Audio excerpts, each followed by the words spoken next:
So welcome to this webinar. We've got people walking in the door all the time. What I want to do this morning is to go into real detail, and I've split this topic up into two because it is huge.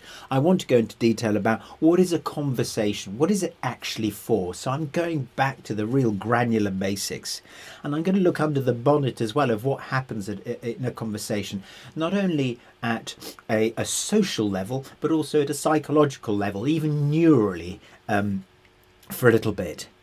And I'm also going to go into why some conversations are doomed, and we have all taken part in them, and it feels horrible. And even sometimes when you walk into a meeting, whether it's one-to-one or with a group, you just kind of have this premonition because maybe some of the people who are there, or their past record for listening or lack of it, makes you think, oh gosh, this is going to be really hard work. Of course, what I am going to make sure I spend some time on is how to put these things right, and I'm going to be sprinkling that in. But there is a particular course of action that I'm going to suggest that you experiment with, which is on one hand very straightforward, but for some people, it really goes against the grain. But I'm going to really push you, if you can, to make sure that you experiment with it. What I'm suggesting is you experiment with it today, this afternoon, even in a conversation that's not going horrendously wrong, but you just think, oh, it's not quite what I wanted. So there we have it. That's what we're doing today. Really trying to make things simple, trying to provoke thought and trying to provoke you to experiment. So now I'm going to switch my camera off so you can concentrate on the screens. As I said, keep those questions coming. There's a few up already. And I'll see you, or you'll see me at the end of the webinar when we open up for some more questions. Firstly, I think it's probably important to get down to the basics of what is a conversation. What do we use it for? Well, it's the basic unit of relationship, and I'm not saying a relationship, but relationship. The relationship that we have with ourselves primarily, because we do have internal conversations. The relationship, the way we relate to people, and in fact the way we relate to the entire world. Because even if we're not talking to people, sometimes we're involved in maybe putting up a banner, or making a webinar, or a podcast. But we get in touch with the world through conversations. And what we do with conversations does vary. And I'm not about value judging myself or you during this webinar, but sometimes we use conversations for reasons or for purposes that are very obviously positive. We use conversations to be able to think ourselves and to get other people to think. Even to criticize people. Criticism is really important, and particularly in close-knit groups like families or couples. And the couple, it might not be a private couple, it might be a chairman and the CEO, a sales director and the head of HR. We form these relationships around important and sometimes difficult conversations. Exchanging information is obviously easy. Showing love can be difficult. Teaching somebody can be difficult if they don't want to be taught. And learning, stepping back from our ego and saying, oh gosh, I didn't realise that. So conversations are the absolute fundamentals of how we relate to the world, to ourselves and to each other. But sometimes, and we know that we set out with something less than a good heart, we do use conversations to manipulate people. And sometimes we think, for example, with our children, that we're doing it for the right reasons, to gain advantage, to ask for a pay rise. But we also use them to steal from each other, to avoid issues, to even avenge wrongs, to crush people, to frighten them. And actually, if we're really, if we put our hands up, I know in my own life that I know I am capable of doing this, and I know when I am doing it. And whilst that sounds absolutely awful, it does also mean that we are able to make conscious choices about what we are doing with the conversation, we can actually decide to do something different. Now, that window of opportunity is quite small, and I'm going to come on to that in about 10 minutes, because it all happens extremely quickly. But if you recognise what I was saying, both in the green writing and with the red writing, what I'm going to ask you to do, what I'm going to challenge you to do, is to actually make just one conscious choice today to switch the direction of a conversation. It doesn't have to be going badly, but maybe you have a wish to make it go better or differently, either for you or for the other person. Okay. Now, so that's what conversations are for. That's what they mean to us in our lives, in our whole existence. But what's under the bonnet? This is a diagram that I came up with donkeys years ago. I mean, literally 20 years ago, and it seems to appeal to people. And I want to go through it now. For me, there are always a couple of streams, a couple of threads running concurrently in time during an exchange. And that's even if I'm talking to myself. That's still communication happening, but usually with other people, of course. Now, at the top, we've got what people recognise as facts. Now, as we're having this factual conversation, and I'm just going to scribble, here we go. As we're having this factual conversation, there will be times where the conversation is going nicely, and I'm just going to do a sort of squiggle there to denote that piece of time. And in fact, to be fair, what I'm going to do is I haven't done this. Time is along the bottom. Now, from here to here might be 5 minutes. It might be an hour. But the point is, there are times when things are going quite nicely indeed. Thank you very much indeed. In other words, we're getting on at a topical level, at an intellectual level, at an emotional level with the person or people we're with. But in any challenging conversations, there are going to be times where stuff goes wrong. And when this is happening, it's not just going wrong up here at the logical level, at the factual level, but it's going wrong down here. Now, people have often regarded feelings as the antithesis of facts. I don't believe that. Feelings, for me, as I've sassily put here, are just other facts.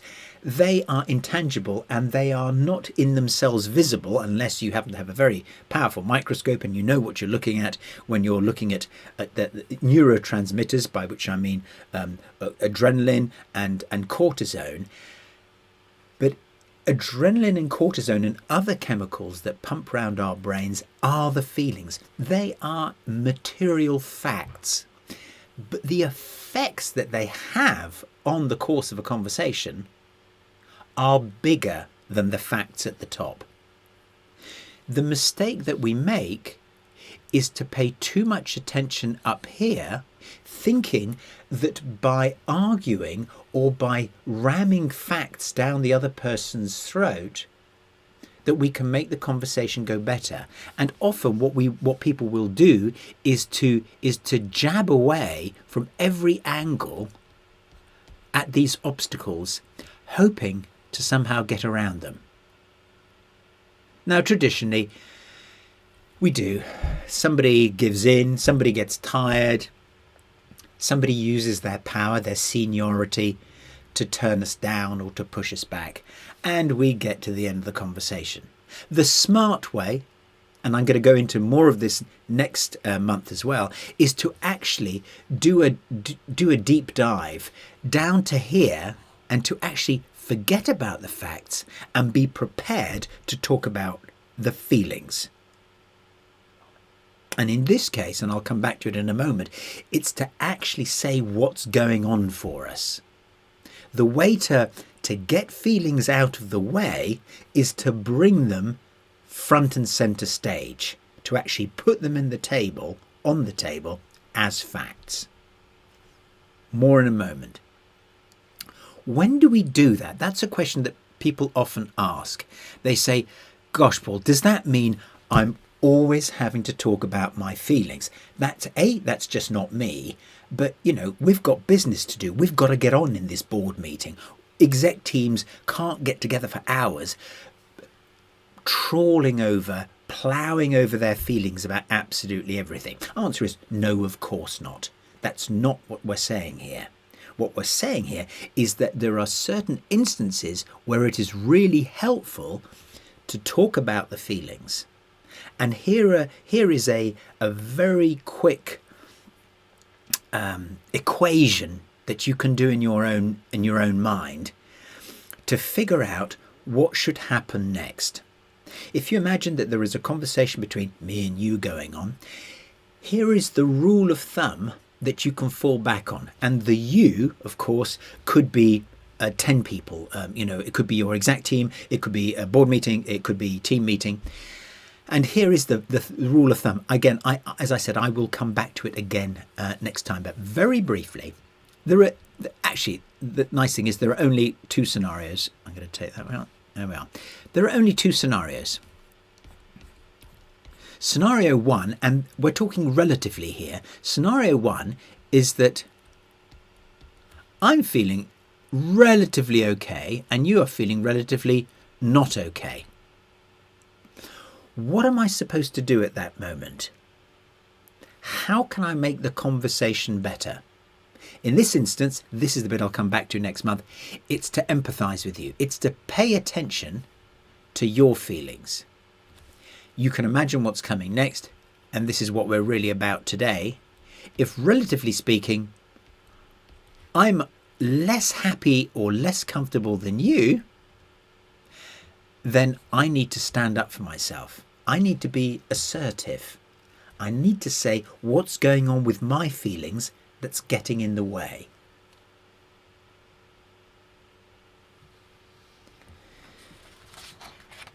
So that's a really easy way of figuring out what am I supposed to be doing next in this conversation, aside from the content.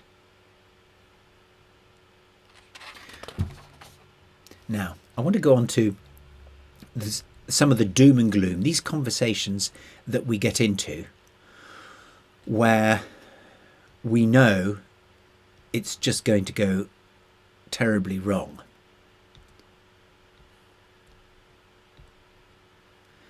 Doomed conversations. There's somebody actually, Carol has put in a really good question here, just as I'm looking over at my screen to see which points to include. How do you get your point across to someone who constantly interrupts and talks over you? There is a classic doomed conversation. Yes, and Kate has brought up someone who indulges or does a lot of unsociable behaviour, a particular manager. So, doomed conversations. Well, firstly, why do they go wrong? Well, they go wrong because people go in with a bad intention. You remember the red intentions from one of the first screens? We don't go in with a good heart. One way to put it more generously is we're going in to win something. We're going in to get something for ourselves. Now that's okay, but what it does mean is that we've already shut down our minds to what other people might need. Now remember the parallel lines, this business of diving down. One of the things that is going to doom conversations faster than anything is, firstly, if we pay attention just to our own feelings, but secondly, if we are determined and other people are determined to just discuss facts. Now, I recognise here that many organisations are set up to kind of celebrate facts above feeling facts. So this is a process of education for you and your team, for you and the board, or your exec team and your colleagues, and you do this piece of education at a conversational level every day to introduce feelings, to bring feelings onto the table as these facts. But when we don't, what actually happens, and when we stick here at this top level, that's when it gets nasty. When people start throwing stuff at each other, and often it's dressed up as business issues, stuff that's in writing, in a report, quote unquote, the business facts, business imperatives. But actually, that's not what's going on at all. When we're at school, we can spot it, can't we? I don't know if you can remember back to when you were at school, but we knew that when we were arguing with somebody, it was all about the feelings. It was just that as we get older, we learn to lie better. We learn to pretend better, that it's not about feelings, it's about the situation. It's about the principle.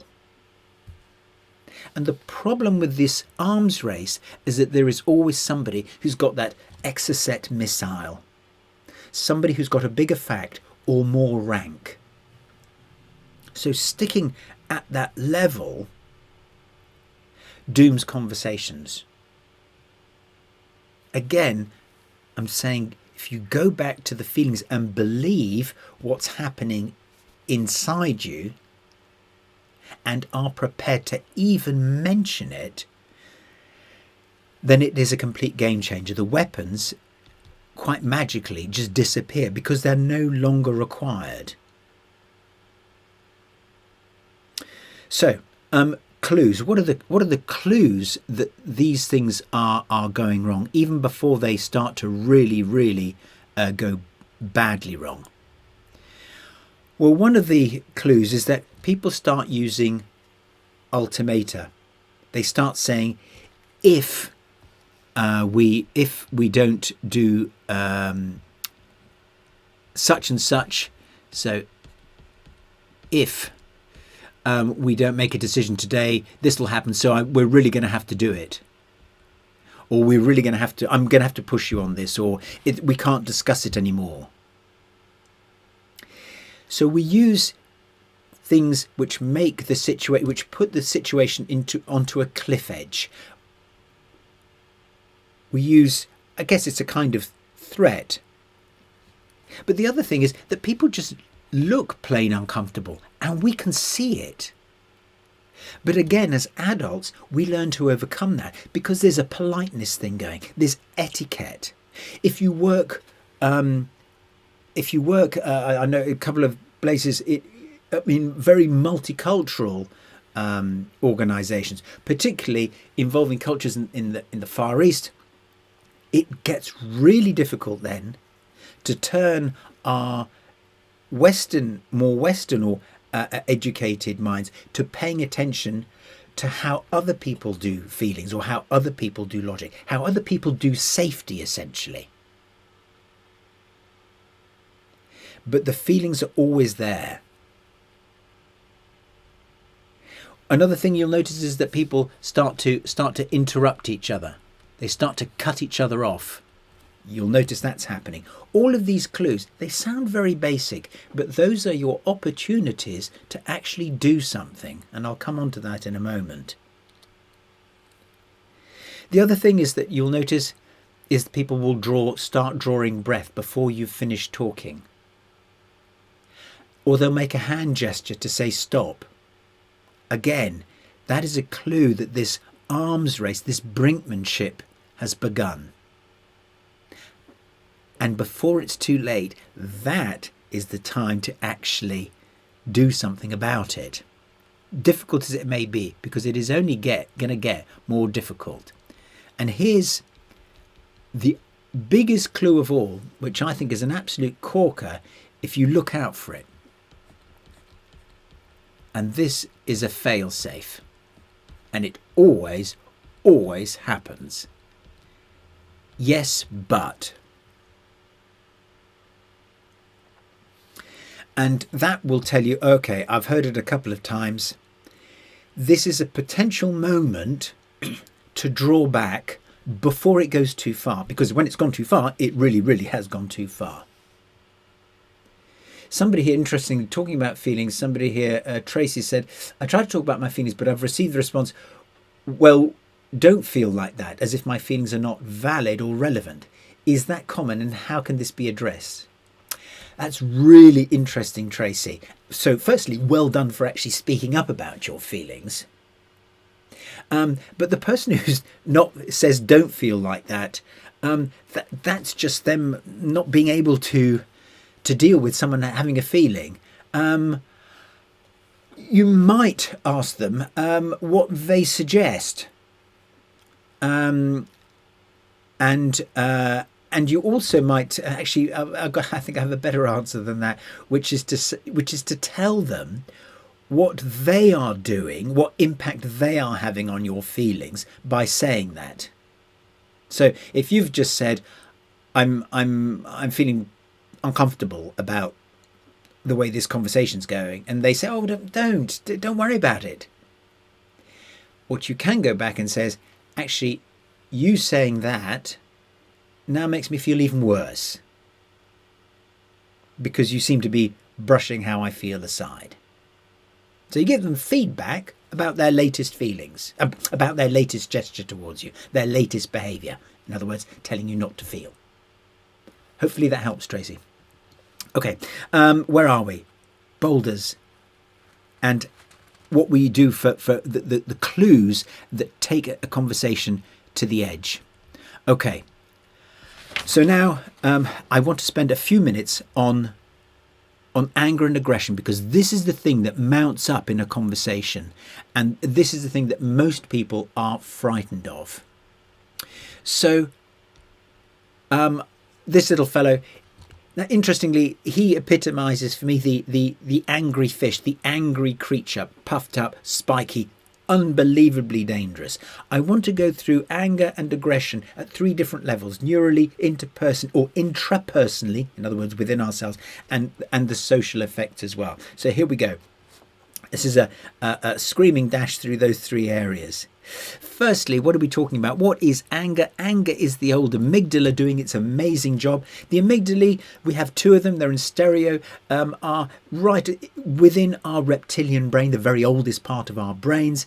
And often when something happens, our prefrontal cortex, our frontal lobes do a lot of work to look ahead and decide how we're going to behave next. But when we feel threatened, the signals immediately go to and are generated, and then the amygdalae generate vast quantities of neurotransmitters, cortisol, adrenaline, which put us on red alert, and we puff up mentally, if not physically. So that amygdala is doing the most incredible job of calling us to action, having interpreted the threat, and that's where all our bodily sensations come from. It is totally chemical and electrical. The amazing thing is the speed with which it happens. And I'm going to show you something quite graphic. This is when we do get aroused in this way, what happens is that we get this tunneled vision. Now I'm willing to bet that your gaze ended up right here at the end, because that's what we do. You looked at these various archways, but then you were looking down this tunnel to the end, and that's actually what happens to us psychologically. We're looking to see where this is going. We are on a trajectory, on a pathway, and we ignore these junctions, these pieces of light, these other people trying to cut across us. We are hurtling down this passageway. And I just think that's extremely interesting. So we get very focused when our amygdala or our amygdalae are aroused, and that's incredibly useful. It's a very old response for getting us out of trouble. Now, what's happening intrapersonally?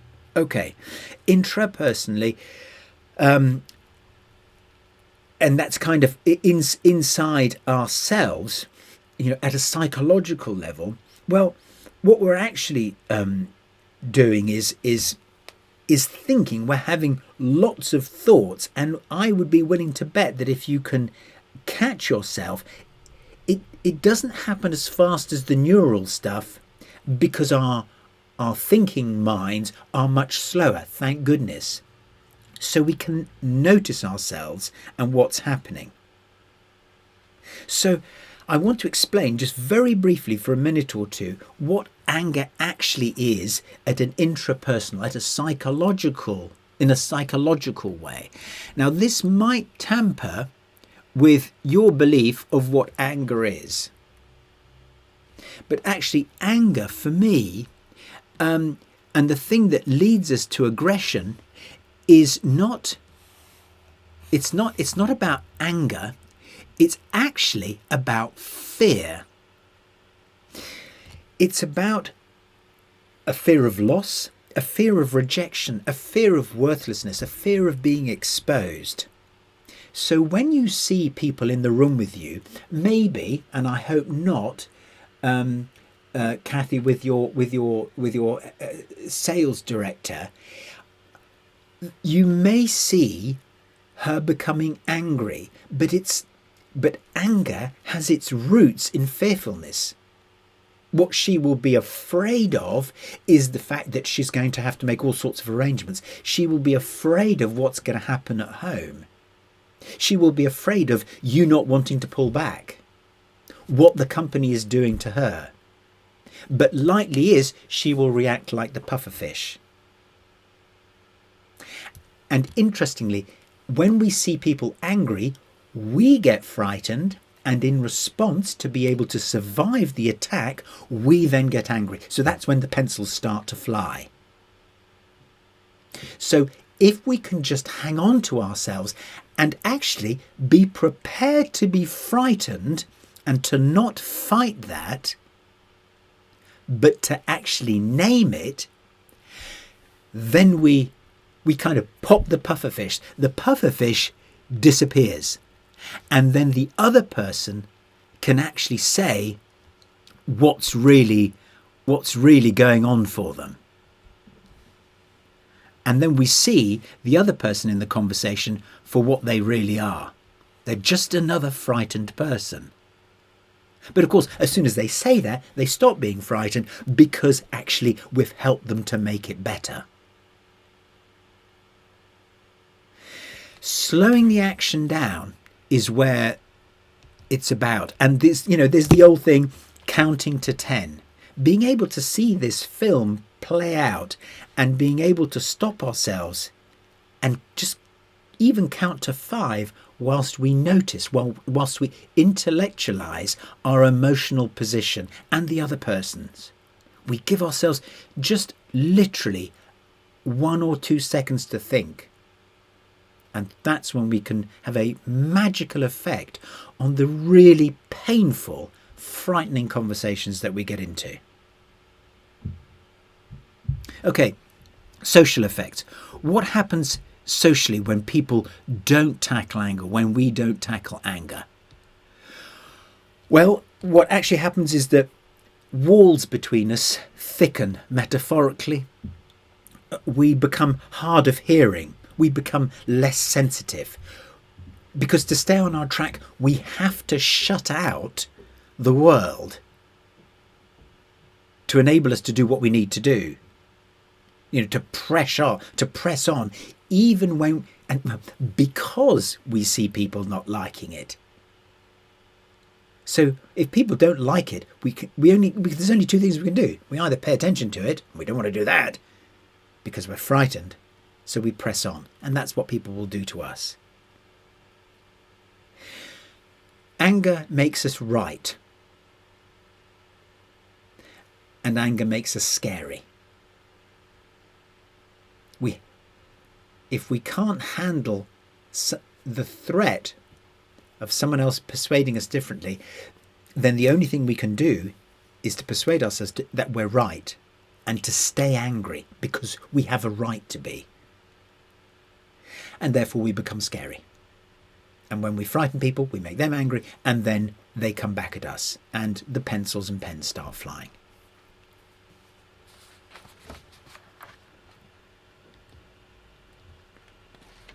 So first aid, here we go. A few minutes on first aid. This is,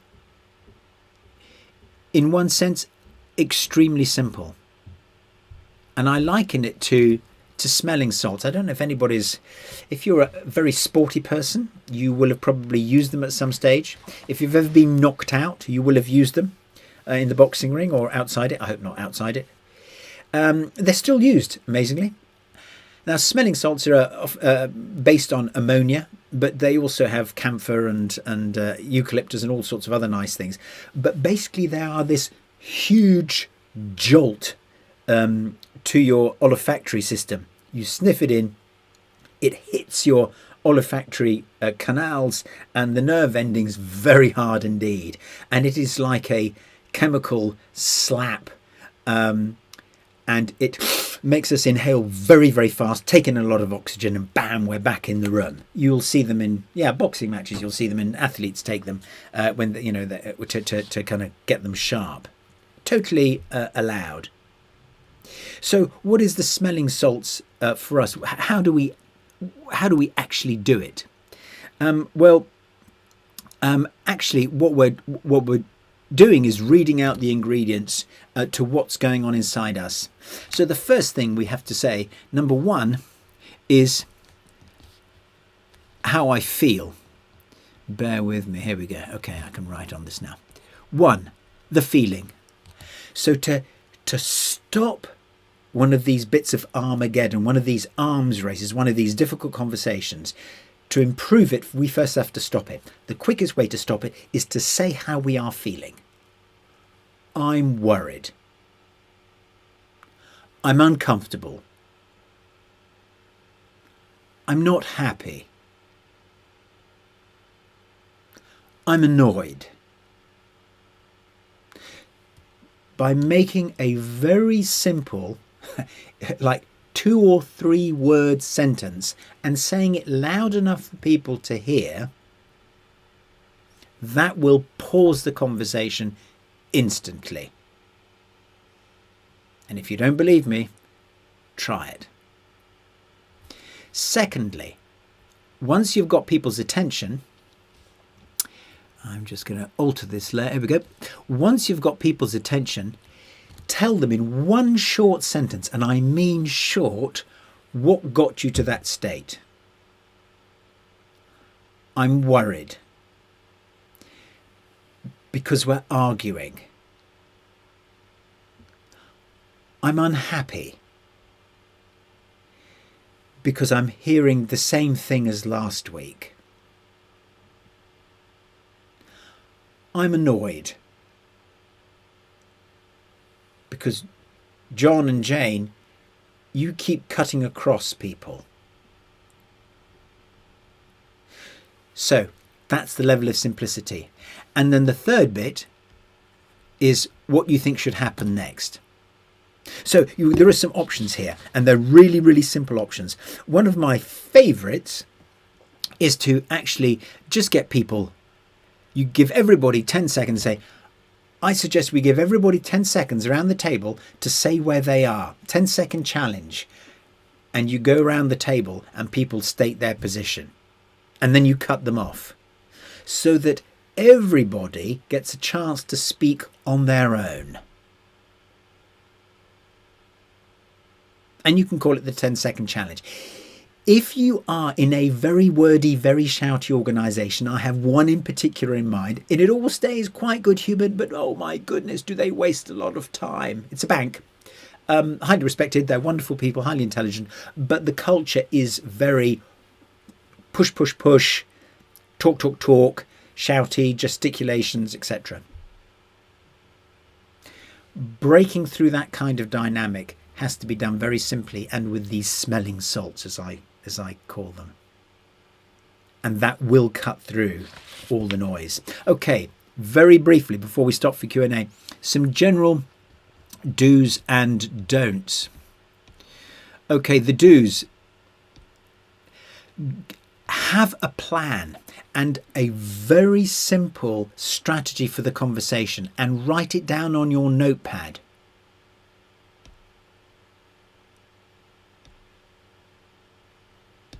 Write it down on the top of the agenda, write it down on the notepad to keep you true,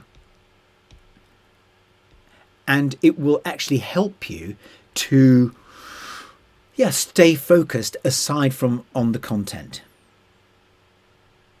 And as I said before, take the opportunity to watch yourself, to have that camera over your shoulder, to stand back from the action. It only takes a few seconds. It's very, very powerful.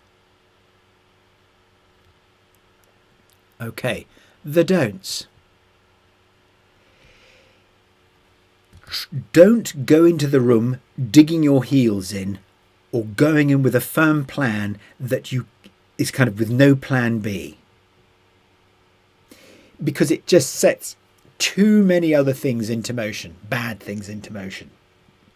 Try not to take up too much room. Of course, this is usually what happens when we go in with a fixed idea of how we think it needs to be, particularly if we're already annoyed, or the team's screwed up, or somebody else has done something that we don't like, and we want to kind of sock it to them. Do you remember the red writing from one of the first screens? Misusing conversations or using conversations for something bad. It's not illegal. It's quite natural. We do it. But really, we don't really want to if we're keeping an eye on success. And, of course, almost the worst thing, pretending that everything's okay when it's not.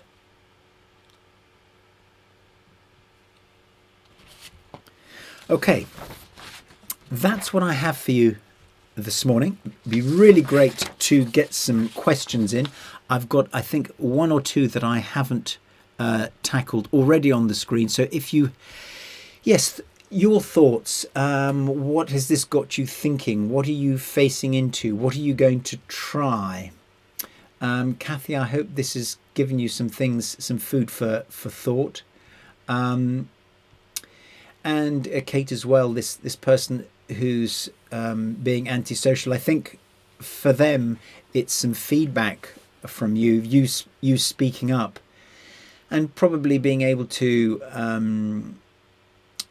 to support them, to spot them doing something right as well. Often people who are used to getting angry, used to are kind of relying on anger to get stuff done. What they actually need, if you bear in mind that inside the angry person is a frightened little girl or a frightened little boy, then actually what angry people actually need, paradoxically and problematically, is compassion and understanding and a gentle voice, not patronizing, but empathy. That's coming up next month. But one way that we can really support them is to tell them when they got something right, when they said something gently and it went down well, because that will encourage them, of course, to do it more. Okay, I'm just going. Okay, I think Carol said, yes, how do you get your point across to someone who's constantly interrupts? With that one, it's, I'm not happy. And then you stop at that, and then they say, well, why aren't you happy? I'm not happy because you interrupt me a lot. You just did it a moment ago. So that's the one. That's the one for that situation, Carol. I hope that helps. And Tracy, hopefully, yes, I think I answered your question earlier about someone telling you not to feel like that. Give them feedback about what it's like to hear them saying that to you. Okay, so Jennifer's come up with an interesting one. My problem is that I can't get someone to talk about their feelings, but it's clear that they are unhappy. I'm just going to turn my camera on so I can talk to you. It's clear that they're unhappy. They just say everything's fine. What would you suggest? Okay, the chances are, I'm guessing, of course, Jennifer, but the chances are that you're asking them, how are you feeling? And then they will say, I'm fine.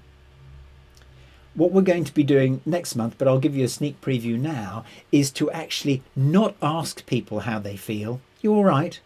Oh, how are you today? I'm fine. But to actually tell them what we're seeing, in other words, to vocalize some empathy. You don't look at all happy today. You seem down. And it makes it's an invitation. It makes it very easy for the other person to say, well, actually, yeah, kind of, then you're in. It's very hard for somebody to say, oh no, I'm not down. And even if they do, their resolve to hide from you will be much diminished. So persevere. You do seem it. Well, I'm a bit, but I don't really want to waste your time with it. Yada yada yada. Then you're in. Hope that helps.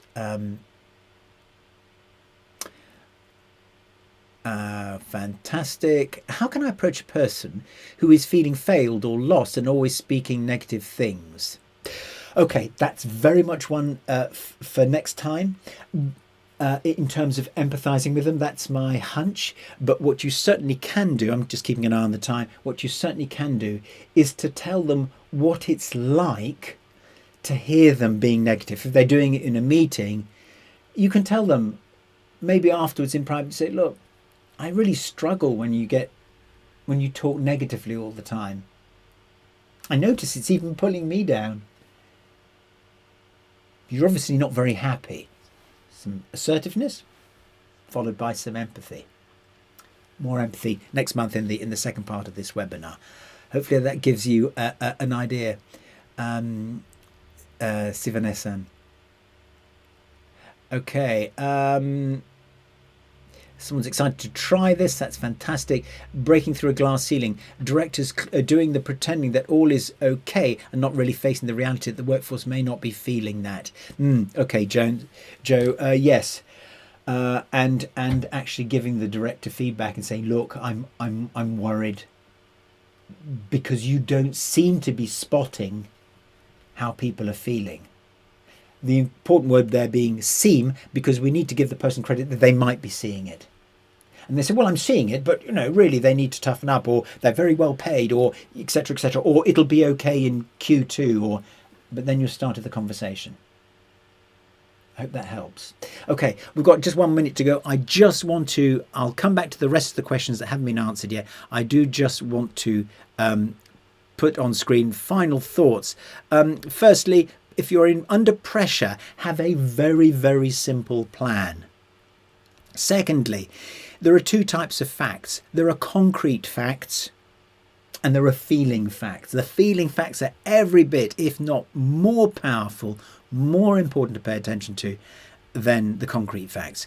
And thirdly, notice yourself and say something so that you don't have to throw your pencils around. Use your pencils for what they're meant for, and be prepared to be really honest. Okay, that's it's bang on 1:15 now. That's all we've got time for. I will stay on for a few minutes when everybody's gone to answer any remaining questions. But suffice to say, thank you so much for joining. I'm just going to pull up. Hang on, let me get rid of all this stuff so you can see what's on this screen. There we go. 22nd of March is the next one. Part 2 of the psychology of challenging conversations, helping people to tell the truth. So I'll see you then, 22nd March, same time, same place. Bye for now. Now, if you want to stay on, I'm very happy to, and we can just knock out the last couple of questions.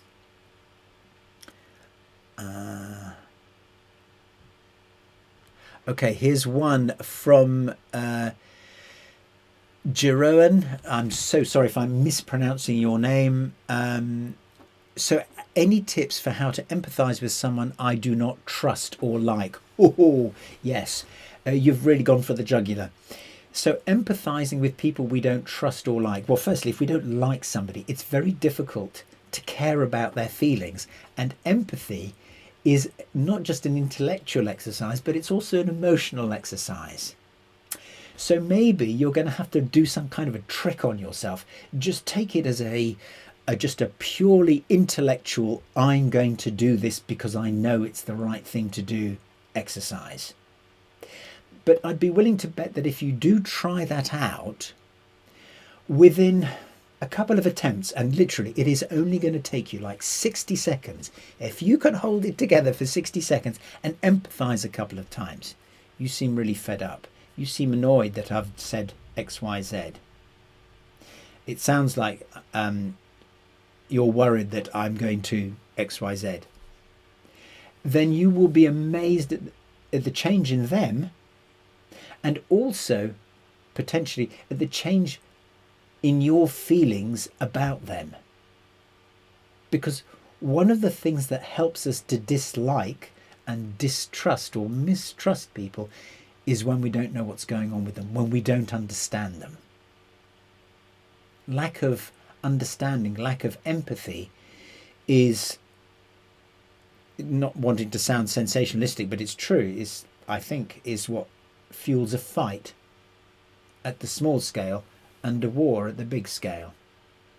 Shooting people at a distance, doing stuff to people at a distance who we don't know, down the telephone line, for example, on, in a chat room, on Facebook, having a go at people that we don't know and can't see and whose feelings we don't care about is easy. But doing that mental trick to care about the person's feelings helps us to change their opinions about them too, because we start to understand them. Hopefully that happens, and apologies for torturing your name, Jeroen. Maybe you'll tell me how it's done, how it's said. Okay, last question, I think. Lauren, how do you engage staff in conversation when they remain non-engaged, dismissive of conversations? We are an engineering organisation. It is very hard to reach some individuals. So I'm guessing, of course, but engineering organisations are full of really clever people who don't do feelings or purport to not do feelings. There again, the thing to do is to make it really easy for them. And one of the mistakes that we often make is that we do ask people how they're feeling and what they think. What do you think about that? Oh, I don't know. Well, how would you feel if we were to put this system in? Well, yeah, all right. And it's because we're asking them questions to which they don't know the answers, or they know the answer, but they don't know how to express it. And they don't even know if we want to know. So some of the questions we ask people are just too big. They're too imponderable. There are too many answers to them. So we need to help. And the way to help is to actually offer some answers for them to agree or disagree with. And we do that through empathic statements. You seem, Bert, you don't look, or Jane or Georgina, you seemed annoyed in this morning's meeting when we were discussing X. Well, yeah, it's a bit of a waste of time, isn't it? So the temptation next is to say, well, why do you think it's a waste of time? Well, it is, isn't it? Well, we've done it before. But again, peeling back from questions is the best. You think it's you're a waste of time. So you're annoyed because we're just kind of going around in circles. You don't think it's going to work. Well, no, because blah, blah, blah, blah, blah, blah. And then you'll get the story. So bottom line, particularly with technical people talking about soft issues, don't ask questions. Empathize and give them things to talk about. Give them answers to refute. Give them a lead in. But questions are a big fail. Joe says, can offering statements appear to be dismissive if not careful? Interesting one. It's okay. I got to put in a really old-fashioned word: humility. So it is a humble hypothesis we're making about how someone else is feeling. So it's tentative, I suppose, is another way of putting it. You don't, like I could empathise with you right now, Joe, and I could say, Joe, you sound worried that it might wind people up to offer a statement or offer a fact. And then you can agree or disagree with me. So humility. Fantastic. Okay, I think that's the end of the question. The questions. I'm just having a final scan up my screen.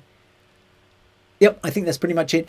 Again, thank you so much for joining and sticking around for the extra questions. Have a fabulous weekend. And if you want to get in touch, delighted to hear from you. Let me know how you've been experimenting. Otherwise, I will see you on the 22nd of March. Take care of yourselves. Have a great weekend. Bye-bye.